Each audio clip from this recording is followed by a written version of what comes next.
Let's turn things over now to Murray Feldman. All right, thank you, Alan. And on this Money Monday, there are more than 5,000 families here in metropolitan Detroit who are newly bankrupt. They recently filed one of the biggest surges in bankruptcy filings in recent memory. And so attorney Michael Jaafar from the firm Jaafar and Mahdi in Dearborn is here today to talk with us about that. What do you see happening? Is it the economy that's getting people? You know, the economy is one of the usual culprits for when people start filing bankruptcy. Two of the biggest reasons usually that people file bankruptcy either because of a serious medical illness that they suffer or because of an interruption in income. Interruption in income is the main reason usually that people file bankruptcy, because when you think about it, if you're used to making the minimum payments on your debts and your mortgage and your credit cards, and then your paycheck disappears for a couple of months, even with unemployment, which is a lot smaller than what you usually get paid, that usually is the interruption in income that's enough to push you over the edge to have to consider something like bankruptcy. Consider something like bankruptcy, not necessarily file. And I say that because a lot of people who come to you think that they're going to leave filing, but you tell them that it's not a good thing for everybody. Yeah, and bankruptcy is something it's a very big deal to do it, so you only do it if you absolutely have to. It's always supposed to be looked at as something as a last resort. People definitely don't come to me and saying, I'm excited to file bankruptcy. I mean, it just doesn't happen. And so I always find ways to help people avoid bankruptcy when they come see me. There's a lot of options to avoid bankruptcy, but if bankruptcy is the right option for you, I will always recommend it, because the worst thing you could do is not file bankruptcy if you should be filing bankruptcy, and vice versa. If you file bankruptcy when you shouldn't, that's another pretty bad thing to do. All right, so how do you make the decision to go or not to go? Let's take a look at what bankruptcy can do and what bankruptcy can't do. First of all, it can wipe out your unsecured debt, so we're talking about credit cards. Yeah, credit cards, unsecured loans, medical bills, payday loans. These are the common ones. Now, there's more debts than that you can wipe out in the bankruptcy, but these are generally the main things that people usually have. Okay, and these are totally wiped out in bankruptcy unless obviously you committed some sort of a fraud to obtain them.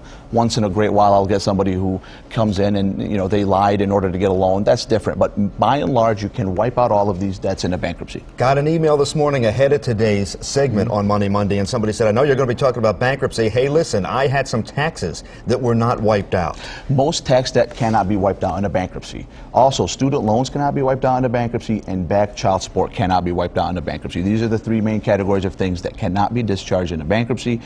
There's a few others, but these are the main things that you usually see. All right, what about your credit score? Does it totally tank your credit score? One of the biggest myths about bankruptcy is that it destroys your credit and you can't get credit for 10 years. It's just totally untrue. While it is true that the fact of you filing bankruptcy stays on your credit report for 10 years, it's not true that your credit is destroyed. Your credit will start improving within about a year after filing bankruptcy, and then usually 2 to 3 years after filing bankruptcy, you see people's credit scores are very well rehabilitated. And you can usually qualify for a home loan 2 to 4 years after filing bankruptcy. Now, there's other things you need to do to qualify for loans, which is you have to have income and you have to have good payment history after filing bankruptcy. But the fact of you filing bankruptcy doesn't destroy your credit for 10 years. You can rehabilitate your credit pretty quickly. All right.